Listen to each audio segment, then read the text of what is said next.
Hello, my name is Gibbs, and this will be my introduction speech for the class Intro to Speech Communication. I was born in Berlin, Germany. My father was in the military, so I'm a military brat. One of three siblings. I'm the only one that was born overseas, but my entire family, including my two sisters and my mother and father, were born in Texas. So I've always considered myself an honorary Texan. Some of the hobbies I have are I'm an avid reader. I love to read. Always have a thirst for knowledge. So I'm an avid reader. Different types of things, technical books, books for enjoyment such as sci-fi, the occasional Western book, even a horror book. So I love to read.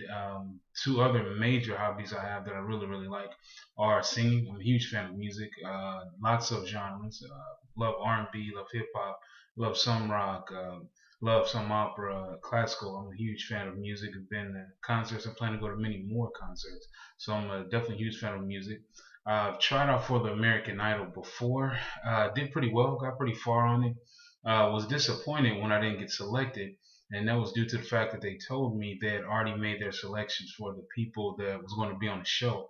They was actually just looking for people that they were going to kick off. They was going to make fun of. They couldn't really sing. Here I was thinking that it lost some of its luster, some of its magic when I found out that that's something that they do. I thought I guess have people that really couldn't sing to try it out. So that sort of sucked. And I never really tried out for that again. I was too busy. Another major hobby I have of mine is basketball. Love basketball. Love to watch basketball. Love to play basketball. Love to play basketball in a video game. Love to play basketball in your driveway, any driveway, in the gym.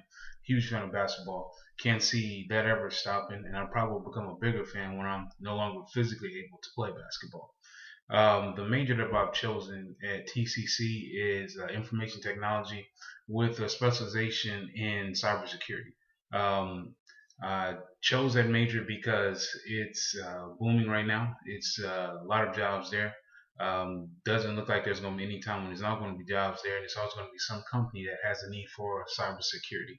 My life or career goals. I would answer both of those questions. My career goals are definitely after doing extensive studying and research on this particular field. One of the highest, if not the highest, positions you can reach is a CIO or Chief Information Officer. Basically, you would be over all of the cybersecurity within a particular company. You'd have teams underneath you, you'd have management staff underneath you, and I love to get to that role, and that's a role I plan on getting and something I plan on completing.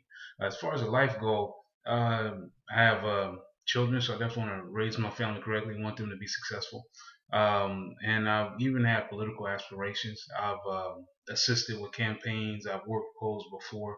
So who knows if you see me on some billboard somewhere or on a sign, definitely vote for IBM Gibbs. Um, how long will it take to achieve my educational goals or my career goals? Getting into the field, I have some experience, but not a whole lot. Not having a degree was something that was holding me back.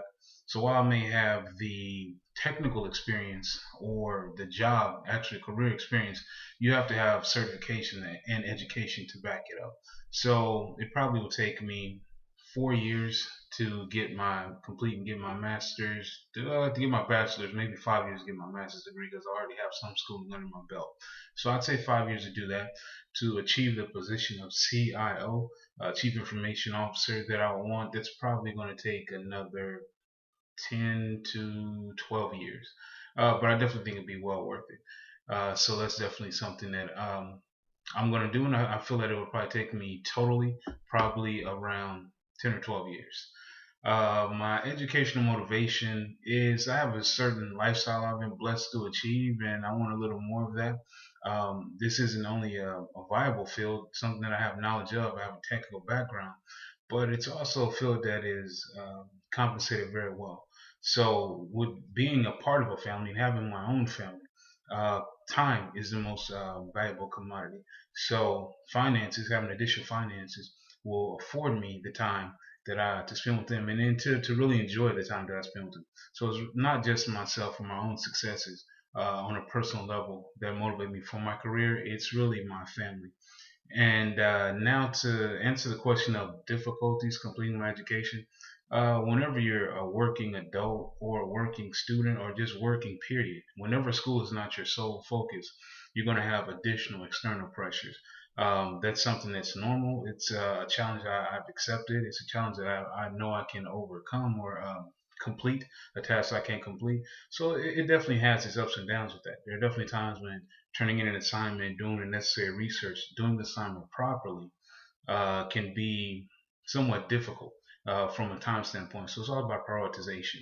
And then beyond that, I'm trying to think. I'm remiss. I can't really recall any other hard obstacles for completing education. That would be the main one for me is time because my time is always taken because I'm extremely busy.